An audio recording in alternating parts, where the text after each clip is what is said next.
আচ্ছা কি ম্যাচ দেখলাম হ্যাঁ, সানরাইজার আছে আর ফিটাইয়া নেই 287 রানের টার্গেট দিয়েছে বাবুরে।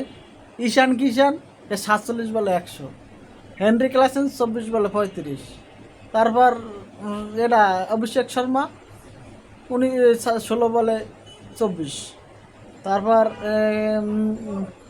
একটা যে হেড 67 বা এরম করে তারা 20 ওভারের শেষে রান করছে যাইয়া 287।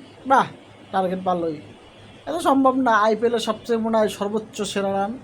এবার যদিও 300 ওভার ছিল, কারণ আমি যে কয়বারই খেলা দেখছি আর লাস্টে দেখছি তাতে আমি দেখছি প্রথমে 15 করে তারা নেছে, তাই 15 নিলে তো 300 হওয়ার কথা। যাই হোক, হয় না কোনো কারণে, তাও আইপিএলের সর্বোচ্চ তা নিয়ে তারা সুস্থ ছিল না।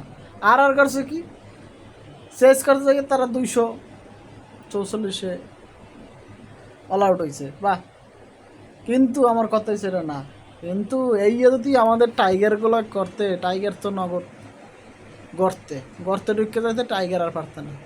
তাদের কলজা কি 287 রানের টার্গেট, তাও তারা কোনো কিছু ভয় করে না, তারা একসাথে পিটেই গেছে, পিটাইতে সবাই মোটামুটি রান করছে, মোটামুটি মিডল ক্লাস সবাই রান করছে, বড় স্কোর হয় নাই তেমন, ওই 40-45, তারপর 67-70 এরকম একটা স্কোরে তারা সবাই রান করে গেছে। আর জাসওয়াল সামরাটা বেশি ভালো খেলে না, কিন্তু একটা কথা আছে, এর বিশ্বমানের পেস বলার নাই, জোফরা আর্চার আর হচ্ছে ফারুকি, তাও বিশ্বমানের না। অস্ট্রেলিয়ার যদি পেসারগুলো থাকতো তাহলে এটা কথা হইতো। যাই হোক, ভালো একটা বিনোদন পাইছি লাস্টে, আমি খেলা দেখছি, মানে মনটা ভরে গেছে, এত সুন্দর একটা খেলা, কেউ 1 ইঞ্চি ছাড়বে না, না কোনো ছাড়াছাড়ি নেই, খেলা হবে।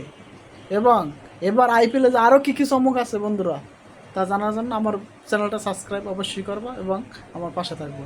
টাটা, বাই বাই, পরবর্তী দেখা হবে।